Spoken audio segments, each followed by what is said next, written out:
You're listening to Radio Free XP Season 2. It's Thursday, March 14th, 2024, and we're talking with Elisabeth Hendrickson. Hi. And Janice Fraser. So glad to be here. Thank you. And of course, we're always joined by Jesse Alford. Also glad to be here every time. Such a great day. I'm your host, Tony Hansman, and here we go.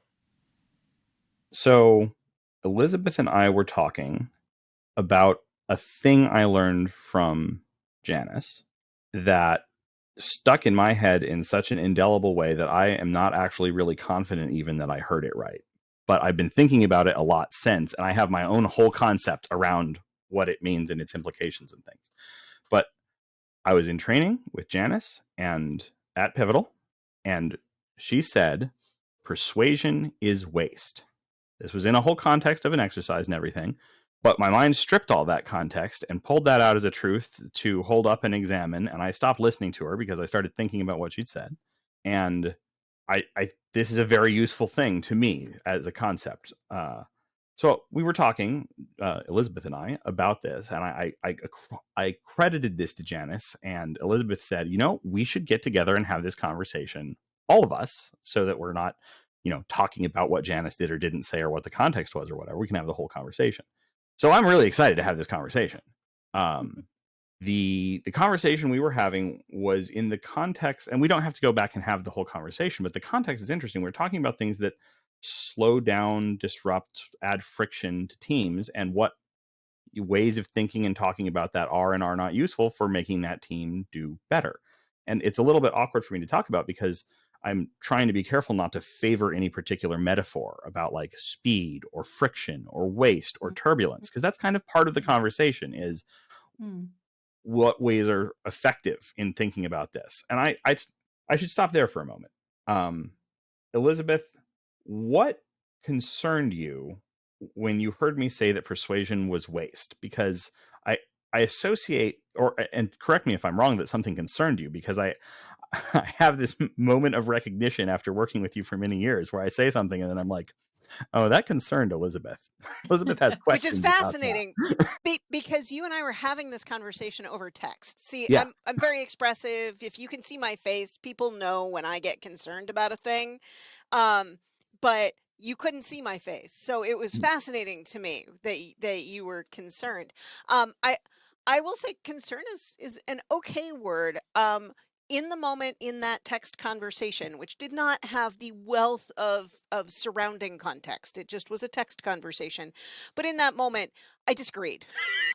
So then, we did get into, under these circumstances, maybe that is waste in the lean sense of the word, where waste isn't, you can't eliminate all waste, but waste does not produce a value that you're delivering. It may end up being the scaffolding, but it's not producing value. And so I am so excited to have this conversation. I would love to hear from Janice. What say more about what Jesse just said. I love this. I love that this moment is happening. I love that it's a thread that we have a chance to pull on. And I love that it indelibly landed itself in your brain, Jesse. I think it's really interesting. I might, if I can go back in time, I might say persuasion is wasteful because there are so many meanings of the word waste. Some of them are very specific.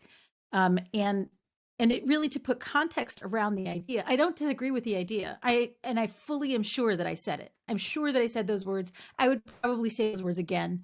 And it all comes from this idea that if you are in a moment of persuasion, then you, by definition, are in an oppositional stance. And that oppositional stance has the intention of bringing the other person to your side. So by definition now, that other person has to kind of interpersonally, this goes back to behavioral psychology, interpersonally, that other person has to defend. And so now, instead of being on the same side of the table trying to arrive at the right next thing to do, you're in a stance, in a communication stance where we must have friction and work through that friction in order to come to a productive next step. And so to me, that's just useless. Like, I don't think that that's helpful. And when you're working in an XP situation, you have these shared principles and values, and one of those values is trust and the other is respect. And if we can start from a place of trust and respect, then you can say our purpose in this conversation is to arrive at the logical next thing to do. We might disagree with each other, but I believe and trust that together we will come to a good enough decision that it's worth moving forward with. So like, it doesn't matter if you ever believe what I believe. What matters is that we can identify together the right next thing to do. It's a different nature of conversation. So for me, the word persuasion is very specifically about that. I take position A, you have taken position B. It's important for me that you now assume position A in order for us to resolve this conversation. So that's the kind of mindset that I'm coming from with that statement. I'm so glad you're here, because that clarifies well, just in general I would be, but that clarifies for me a lot about what you were talking about and makes sense. And where my head goes is to the book Getting to Yes, that talks about the dangers of being in a positional stance as opposed to looking for solutions that meet everyone's needs at the table and help the conversation move forward. So that's what I'm hearing you say. Is that right? It's similar. So I it's been a long time since I've read Getting to Yes, so I don't really remember the details of that kind of thought platform. I don't think it's always possible or advisable to meet everybody's needs. So I did a lot of work Jason and I did a lot of work when we were writing the book on decision-making models. And I think a lot about how do we come to productive decisions in an efficient way. And there's an idea that says disagree and commit, that says, if I trust and respect you and you and I see things differently, you and I see things differently, as long as we're making a decision that clearly moves us toward in a productive way, and we can all live with it, then it's okay for us to move forward, even if I don't agree with you. I can disagree and commit because I trust and respect you. And so that, like, the nature, the word compromise comes to mind. Like, I don't think it's always necessary for us to take middle grounds or,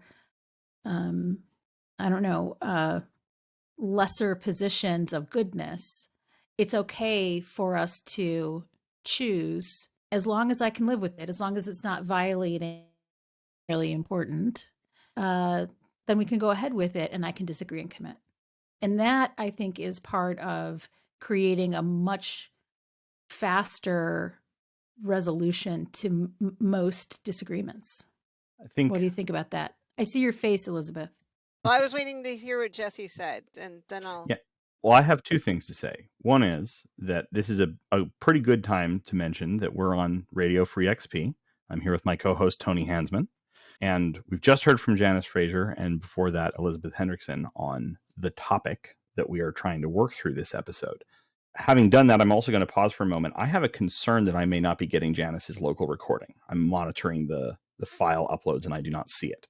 So, Tony, I would like to cut this session and make sure we got that before we continue. Recording. Okay, I do see take 4, it lists 4 recordings. It's still being weird on my end about Janice's. It's like, okay, it's catching up. I feel more comfortable now that what we are doing works. Thank you for tolerating that quality check there, because we have been in situations where we have lost a whole local recording before, and it is tragic because there's great stuff on there, and it ends up being noticeably lower quality when we recover it from the cloud side. Okay, so everything between my station identification and about now will be able to just clip out. So I'm going to go in as if I just said that. I see the persuasion is waste statement as being something that means things on 2 or 3 different axes or domains, and I'll try and clarify what I mean by that. There's this like structural persuasion is waste statement where it's just sort of crisply, anytime anyone is persuading anyone of anything else, that's waste. It's waste like movement is waste, in the lean sense of, if you could minimize it, the customer doesn't care about it. it's doing something. It's like it's part of the process. It's not that it's evil to have done, but if you could get rid of it, you would. This is different, I think, from the which dynamic are we in sense, that where Janice said persuasion is wasteful. And I think that's a distinct concept, and I want to leave space for both of these because I think they're both true. But this persuasion mode is inefficient. It's oppositional. It puts people in a different posture, where that posture introduces inefficiency, and potentially the word that Elisabeth used when we were talking about this is turbulence, which I really want to get to. I think that persuasion puts us in a place where we're having a more turbulent conversation, might be a synthesis that we can get to that links up those parts. And that may be entirely good enough to be like, that's what we should talk about. This other thing that I am really interested in for reasons of my own, my own strange demons say, oh, but this thing where just the act of persuasion, regardless of psychological factors, regardless of how it affects turbulence, it's also waste in the sense that movement is waste. You want to structurally minimize it if you can. If people come to a conversation or come to a position together where they bypass the situation where they're trying to tell each other what they ought to believe and making the case for that, then congratulations, you've saved something that the people that you're trying to serve don't care about. So that's the lean persuasion is waste concept. And then there's this conversation is wasteful thing that I think is more about the psychological dynamics. I think it's just two. I don't think there's a third way. Maybe there's a third way that will come to me as we're talking later. I want to leave dots at the end of my list just in case I haven't completely enumerated how I feel. But I think that both of these are valuable. And I think personally, a lot of what I have thought about since Janice said persuasion is waste and it rang a bell in my head is the structural lean one, and less the interpersonal dynamics one, though that's there too. So that's my initial read in, is that structural piece maybe isn't distinct in practice either. If you arrange things so that people don't persuade each other because they came to a decision together during the initial investigation, and so a link across which persuasion would have happened, that persuasion never needs to happen, that solves both problems, right? It is the same type of relevant in both of these distinct meanings. So maybe the distinction is not useful, but I have it anyway. So I think what I was reacting to when I used the word turbulence was the structural kind of thing, maybe.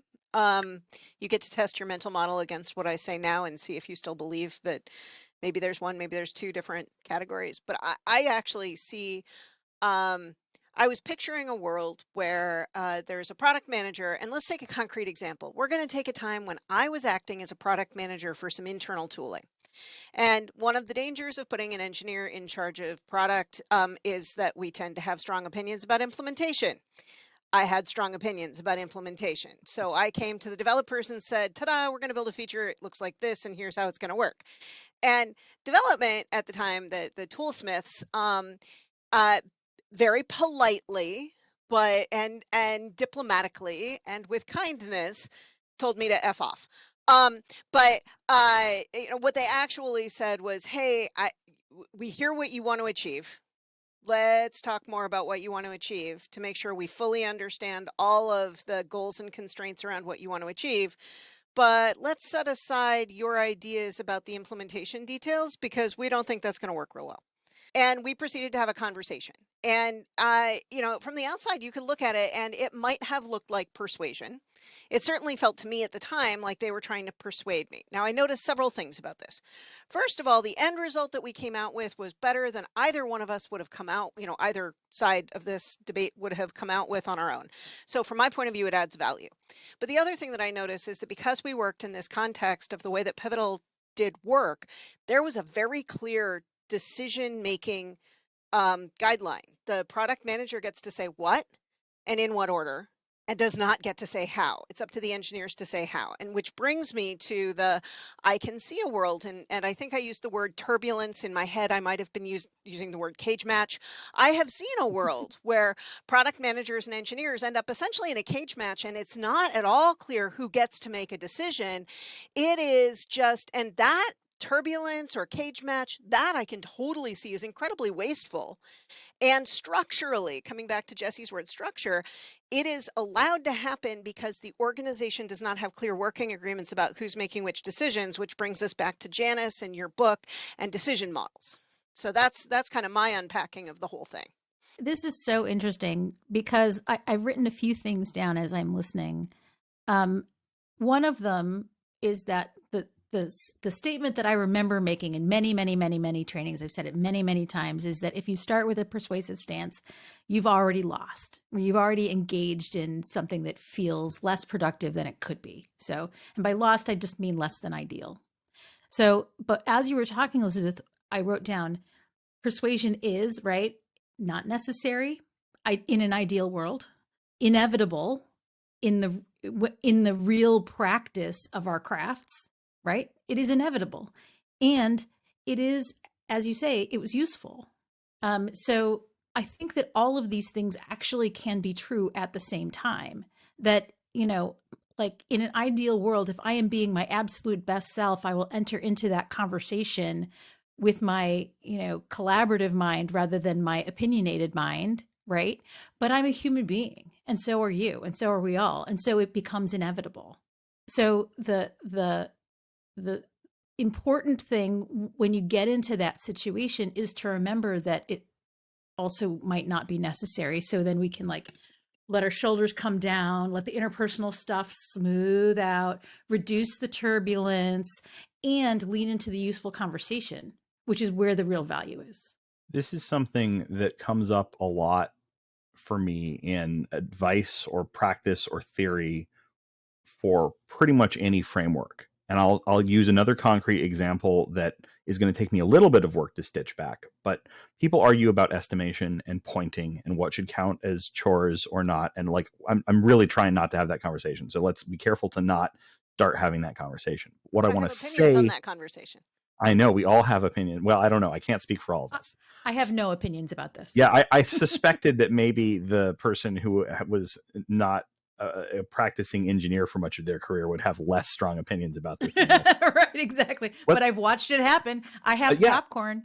No, it's a thing, right? It's a thing. So what I'm going to say about that thing that we have as a common reference point, and that I suspect a lot of our audience has a common reference point, is that what people will claim is valuable about this thing that is obviously wasteful is variable and fascinating. Why do we point? Is it because of the velocity? Is it because this helps us drive good conversations in a team? Is it because it helps force difficult decisions for the product manager, which comes around back kind of to the velocity and dates thing? Is it because it helps junior people find out that they don't understand or that they understood something differently than other people on the team are talking about that's not related to the story directly, but that conversation in which they discovered their lack of understanding wouldn't have happened otherwise? I have heard all of these arguments, and I have not read most of them in books that tell people why to point or whatever. Most people who want to point think that one of these reasons dominates all of the others, and will talk just in terms of the one they think is really valuable. I don't want to have, again, that conversation. I see Elisabeth working so hard not to respond to any of these points.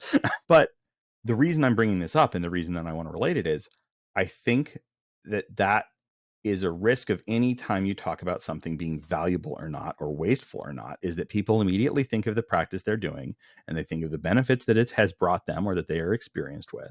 And they think about all the praxis, the rhetorical tools that they have to get the value they need out of the practice that they are actually experienced with, that actually exists. And all of that rushes to the fore, and they start trying to protect something they value. And to me, I felt that happen to myself, and I've seen it happen to other people. And it's a stance like the persuasion stance whenever I start calling something waste, is that people start coming up with all of the ways that it is valuable to the end product, or trying to get it recategorized away from waste. And this makes me question the value of the frame. And I noticed, you did a text search of your book, Janice. You do not call persuasion waste in this book that I've been able to find, even though you discuss it. And you talk about this appositional frame, and all the things that you're saying now are very nicely presented in context as well explained points in the book. But you don't choose that waste frame. And so one of the meta things for me about this is I might not be sure that the lean waste frame is helpful for anything anymore. Like, this conversation has me on the edge of saying, like, is this actually introducing opposition and turbulence? Tony, I see your hand up. Well, you want to say something? I do. I want to at least throw in the naive pivot thing, right? So the answer to most of this question to me is, do I trust that we're going to run an IPM Monday? And do I trust we're going to run a retro Friday? And I can extend trust so easily because my experience is over and over again on Monday. If I'm like, I don't understand that story, the PM's like, does anyone else understand the story? And when we all shake our head, no, it just goes out of the icebox or just goes back to the icebox and they figure it out. And on Friday, if I'm like, hey, that thing that we said was going to be easy on Monday was a disaster, we just need to mark that as much harder than we thought. And that gets me out of everyone who knows me knows I like to persuade, but it's so helpful to trust just in the process, right? It's sort of unilateral disarmament to be able to trust, where you're like, let's get out of arguing because I can fall back to, and I've heard people ask useful questions like, well, what are you afraid of? If someone is arguing, like, what bad thing are you afraid will happen that is causing you to push so strongly to convince everybody? And that's one tool for disengaging from this oppositional thing that happens. And maybe it's not waste. Maybe it's just waste as a concept. Maybe it's not that's causing this to come up. Maybe it's the structure of the conversation itself. But I think it is interesting. Like, it's a fair question to ask. If I have a consulting or a facilitating bit of language, and as an aside, I love the way that we've acknowledged each other's use of language and what we may or may not know about each other. And we're all carefully trying to collaborate on using language that is meaningful and acceptable to each other. Mm-hmm. So we care about the language we use. I am coming to the conclusion that some of the language in my toolkit, to use it even as I'm saying I shouldn't, is wasteful. It creates waste. It creates pushback that they'd never have happened. I would love to address the text search that you did of the book and the decision to not include the word waste. Yeah, I would love to hear about that. Yeah. So this book, we started working on it 4 years ago, probably. Right. So it's been a long time coming. And in those years, it went through multiple really deep redesigns. So it went through 2 completely throw away the outline, rebuild the outline with a broader frame. And we made the explicit decision to move this out of the lean software XP realm and to make it something that was really about helping people lead in any context. And when we did that, we had to let go of the concept of waste. And actually, I don't know if Jason would say the same thing, but I remember thinking through, how do I explain certain things without this idea of waste? And there's this whole like whiteboarding that I could do that's like about inventory and like, but when we moved it into this broader realm, we were trying to make it more accessible and applicable in a broader human sense rather than just in a software development context. And so it was a deliberate decision on my part, at least, to let go of some of that language, not because the language is not useful within certain contexts, but because it would require too much domain-specific explanation in order to bring it forward to other contexts. So don't draw too much into the truth that is, that we did not bring over this concept of waste and explain it in the book. I think it's in the book. It's just not used in that with that language. And I would ironically attempt to persuade you not to abandon the word waste. Because it's really valuable and important. And I think at least for me, as someone who is like now operating at the leadership level, trying to get people to adopt agile lean type practices across the board, I need to be able to draw that waste diagram and say, like, you don't want these things because they're waste and they are categorically waste. And so you should question yourself when you see them. I appreciate your persuasion. We're gonna do a quick, we're gonna do a quick station ID. It's it's Thursday, March 14th, and we're talking to Elisabeth Hendrickson and Janice Fraser. And I wanted to touch on waste. I see that as an incredibly valuable concept to be used sparingly. So the thing that I've noticed that when in my consulting practice, when I use the term waste, it is immediately polarizing for some people. For some people, it immediately gets them into a defensive stance. It has occurred to me that in this conversation, the second somebody is in a stance, like as soon as they say, I am in a stance, we are now in one of those potentially wasteful moments. But sometimes if I use the word, it can draw out something that's already happening and put it into a crucible so that we can deal with it in a small space instead of having it just leak everywhere. So I do see value in the word and the concept. I mean, if you're in manufacturing, where it came from, Jesse said, movement is waste.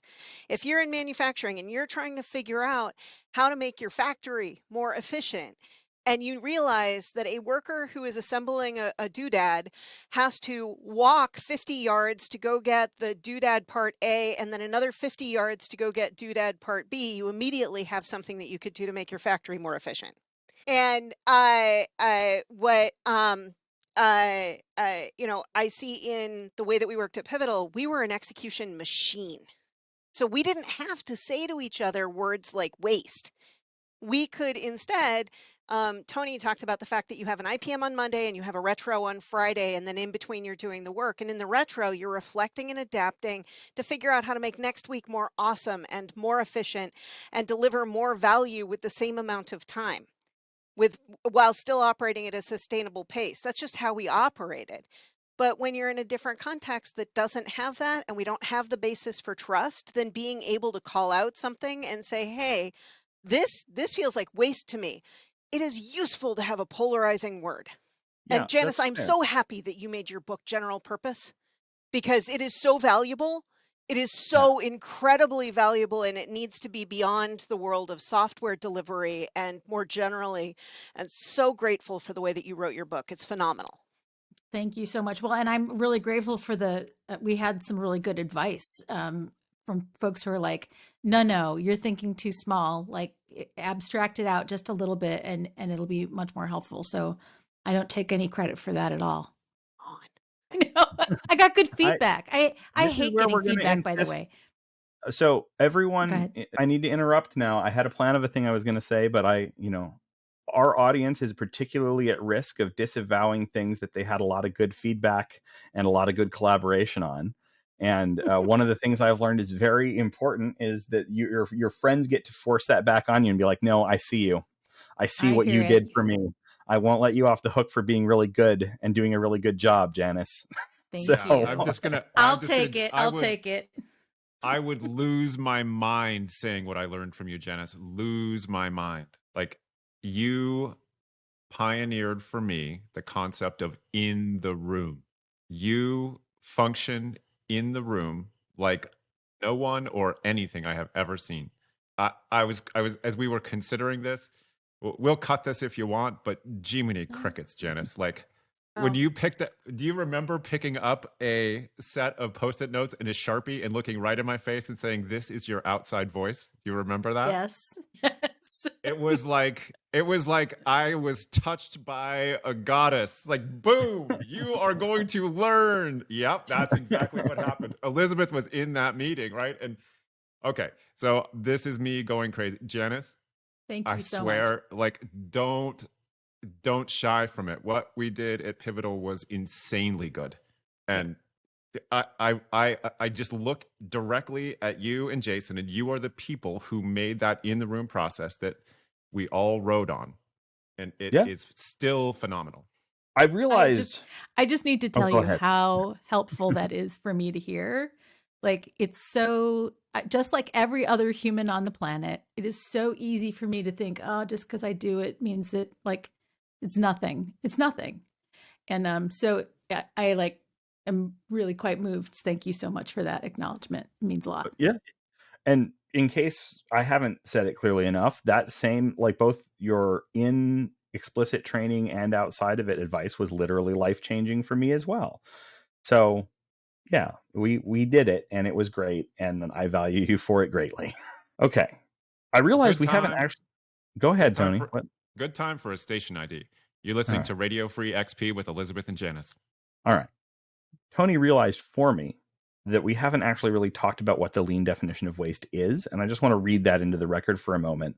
I have been reading a bunch of circa 2000 through 2005 material from the XP movement, and I have here Lean Software Development, an Agile Toolkit by the Poppendykes, Mary Poppendike and Tom Poppendike. I hope I'm saying their names right.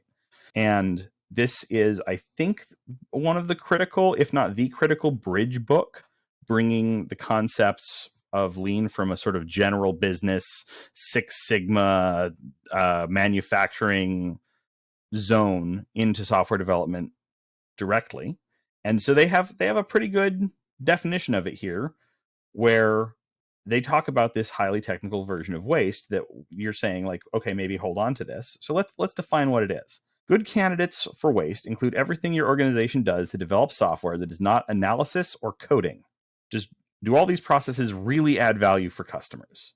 So they do some other work, and the book is great. Like it requires only a little bit of, oh, it's old, remember that this happened a long time ago, keep that in mind as you read type stuff in it. But it describes the 7 wastes of software development, which they map from the 7 wastes of manufacturing, as partly done work, extra processes, extra features, task switching, waiting, motion, and defects. The last 3 of which are straight across from the 7 wastes of manufacturing, the thing that came over from the Toyota production system and all this stuff, and you get back to Deming and so on. But those 7 wastes are inventory, extra processing, overproduction, transportation, and then again, waiting, motion, and defects. And as with many things from Lean, there's Japanese words that I can only sometimes remember for some of these concepts that are then like translated into the English word of waste.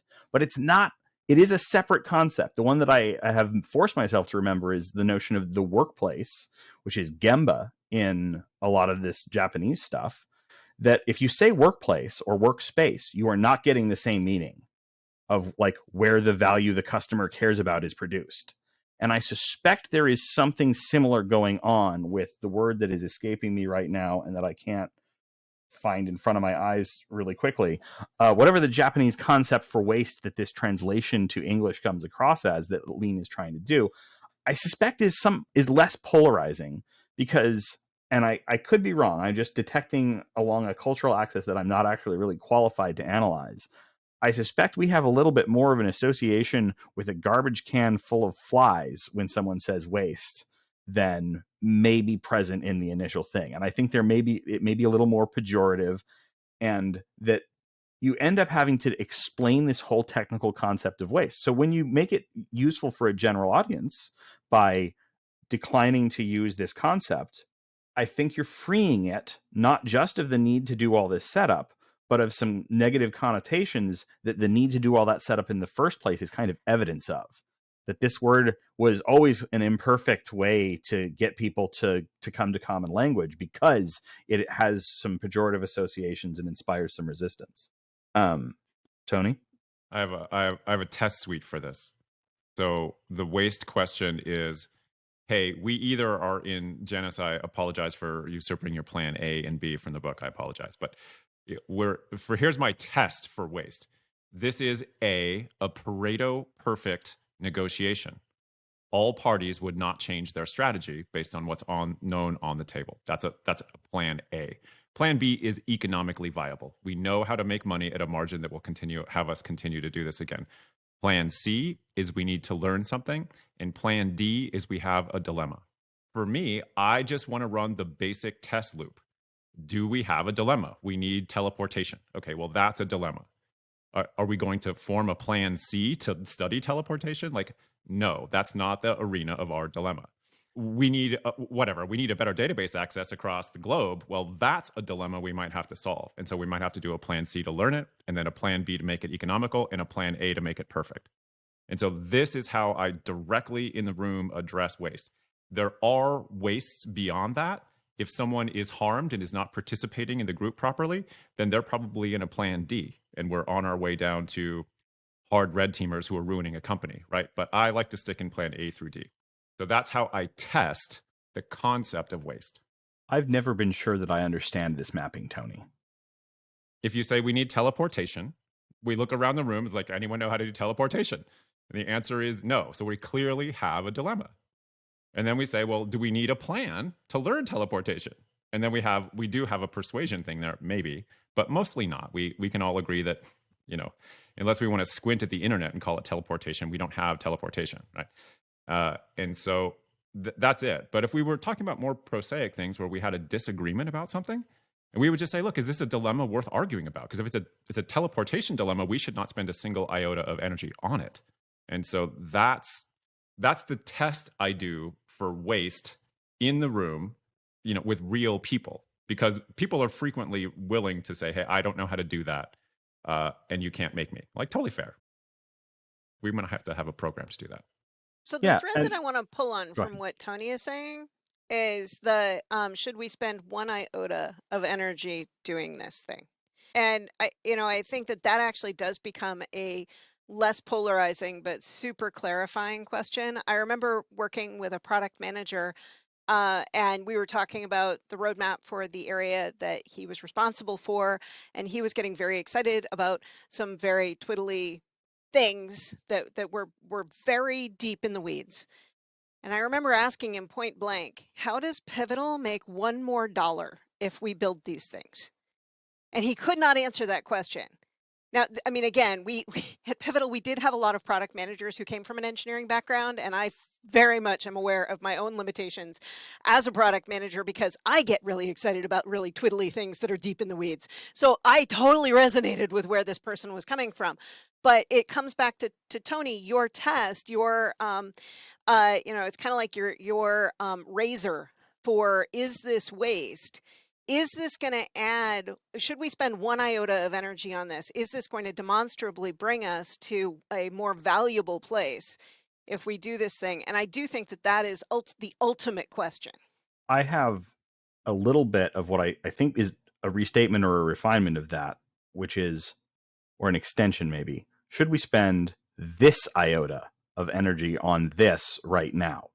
Because there are things where the waste is in not deferring it, or you don't have the right people.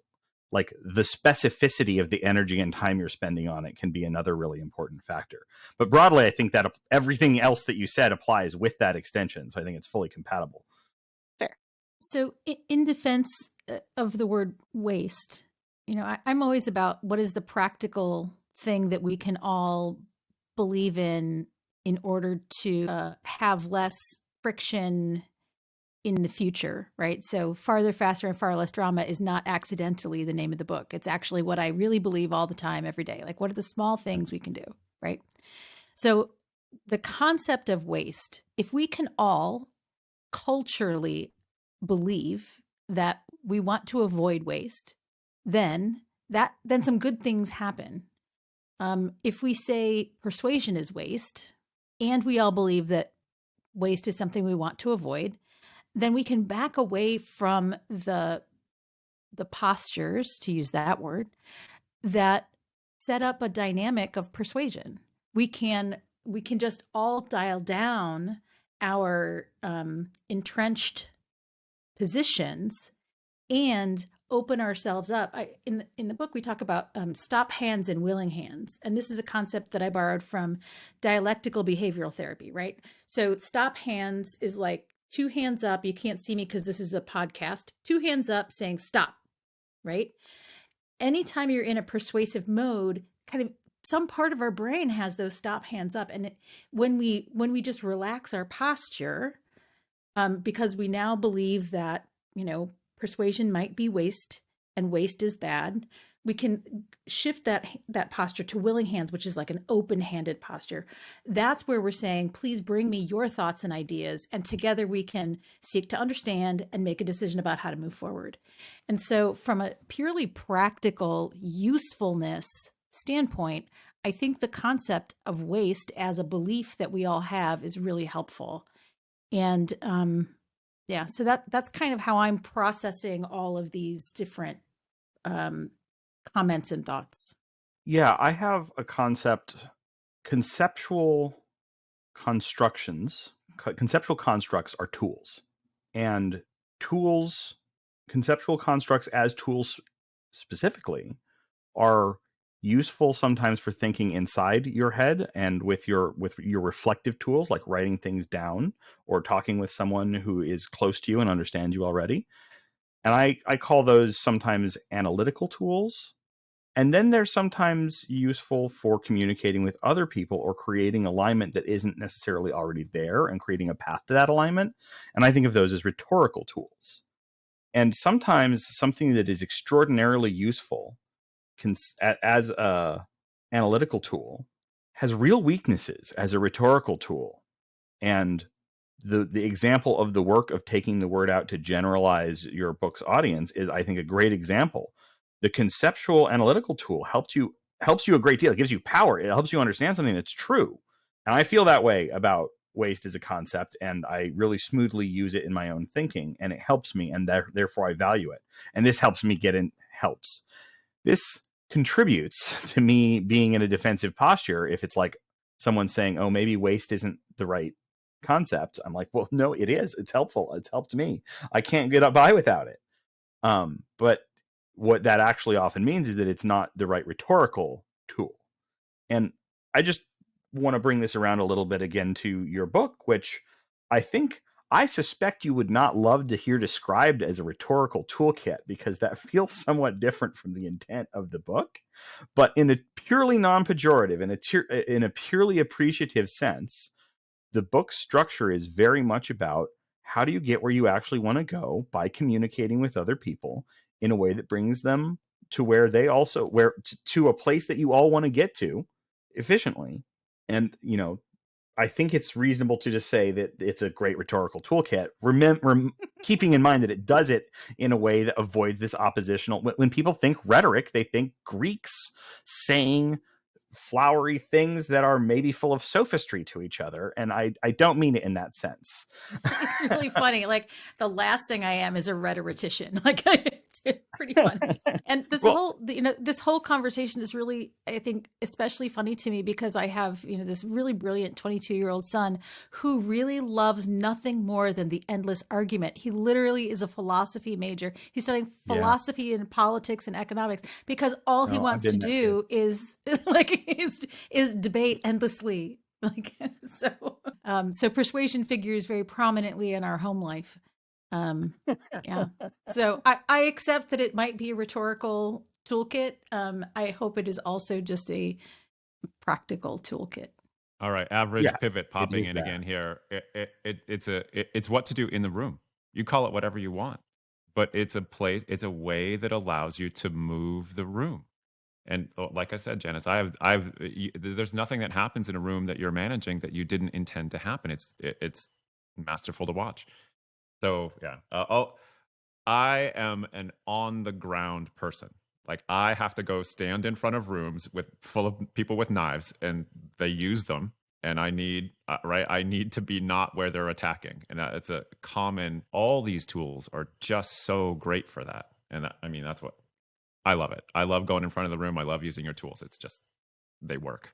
I'm just going to suggest that very few of the people you meet actually have knives unless you live a very different reality than I do, Tony. Consider the possibility. I do live in Phoenix. Okay. I don't know much about the culture in Phoenix, but in general, when people appear to have knives, what you're really seeing is their porcupine side.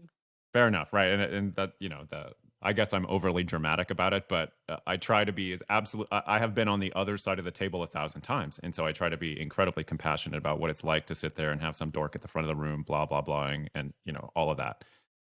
So I try to make it more workable for the people. But yes, I apologize for using the aggressive knives out kind of thing. No apologies needed. I was in no way harmed by your statement. Just wanted to suggest an alternate interpretation.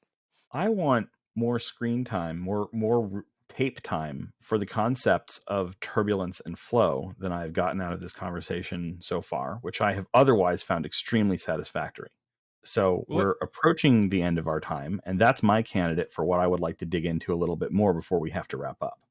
let's then summarize waste really quick.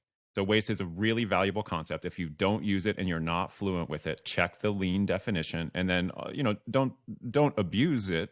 But it is an incredibly helpful thing. All right, so let's close on waste.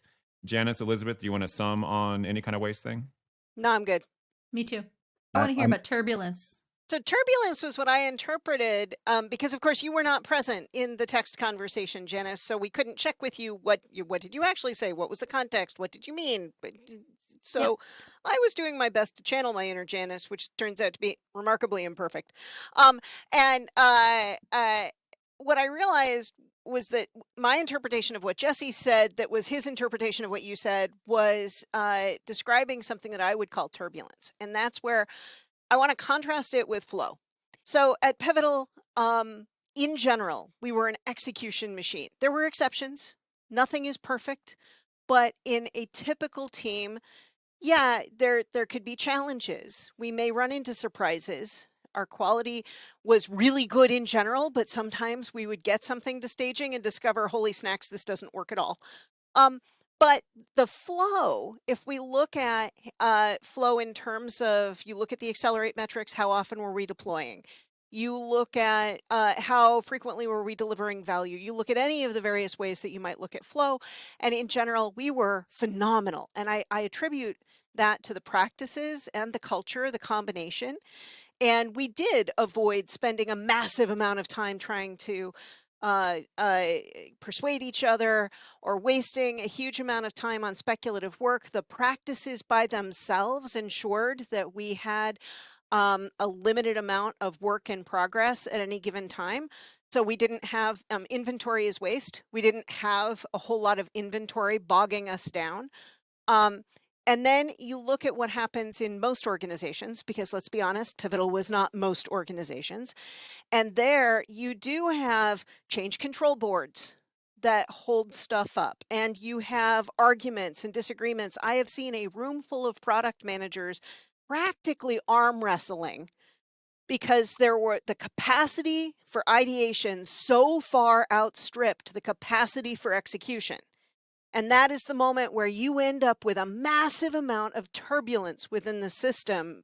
The word I'm using there is intentional because I'm visualizing water flowing through a pipe.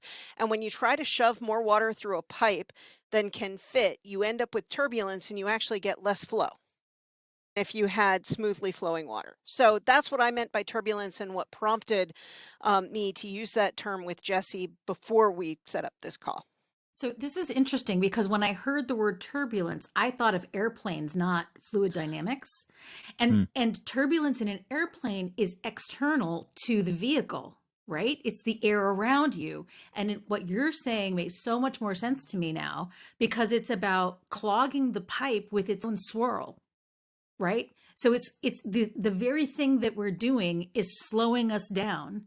Yes, I love this. So different. Now I get the reference so much more clearly. When we were at Luxor before we joined Pivotal, we had this way of describing the startups that we were working with.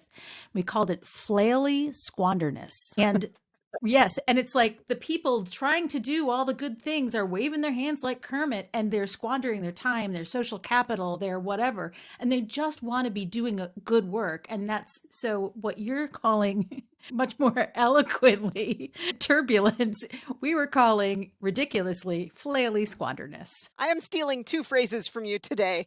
One is flaily squanderness, and two is trapped in its own swirly. I think was in the pipe. Yeah. So one thing that I think would make turbulence directly map to the metaphor that we mean in people's minds a little bit more is if you talk about turbulent flow versus laminar flow, though people then have to be able to recognize and understand the second concept, which is the problem I always have when trying to make things more accessible. I'm like, more specific will do this. But if you include the word flow and you're talking about turbulent flow, I think we get out of the airplane. But, honestly, the airplane connotation isn't a hard mismatch. It prevents the formation of the rest of the visual metaphor. Right. And I think an important thing about this that knocks on from that is that turbulent flow still is flowing. Like, it is not stopped, though it often feels stopped while you're in it. And, that's one of the signs that you are in a turbulent flow, is if you are in a meeting and you're like, this is going nowhere. That's, I think, a pretty good sign that you are in that moment in a situation where the flow could be described as turbulent. But I also really love this metaphor. And I think it's a lot better than things like friction, because I think when people think about friction, they start trying to smooth the path. And think about, like, friction immediately calls to mind surfaces interacting with each other. And it's like, okay, which of these surfaces is introducing the friction? Which I don't think is that useful of a question to ask, actually. Like, it has some power, but it doesn't call your attention to the system dynamics nearly as crisply as the turbulence idea, where it's like our own dynamics coming from what we're bringing into it and how we're arriving in it and at what rate, under what pressures, is what's creating the problem.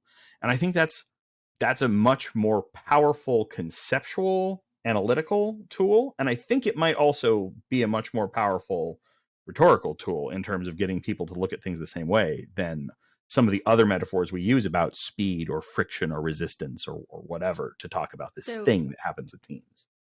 I'm going to yes and this. Yes, I think it is much more powerful than simply friction. And when we're in a room, so this is going to the how do we manage that room? We're having a turbulent moment in the room. There's a lot of flaily squanderness. We're in that meeting where you're like, oh, God, excruciating. That's my response to those rooms. The only thing that I can actually change is myself in that moment. And so the one way that I use friction, right? So friction is two surfaces. Well, I'm one surface and you're the other. The only thing I can do is change my own stance. And if I change my stance, right, my tool for this, I think of, it's not always applicable. There's this acronym GIVE. Again, I borrow so much from psychology. So this is a behavioral psychology tool. GIVE is an acronym. It stands for gentle, interested, validating, easy manner. And so easy manner is like my shoulders go down and back. I breathe out. I remember that the person who's being so turbulent with me is my friend, or is my colleague, or is smart, or whatever nice thing I can think about them that is actually true, by the way, actually true. And if I can be gentle and interested, validate that their point is real, then we begin to set the stage for understanding each other. And that's how we calm those waters. Like the pipe is jammed with swirly flow that is making it hard to go fast. And if I can relax my shoulders and, open myself up to understanding them, and if I invite them to do the same for me, then we can start to make things move more smoothly.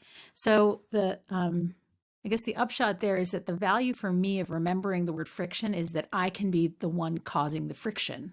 And so I can be the one to calm the F down. That makes sense to me.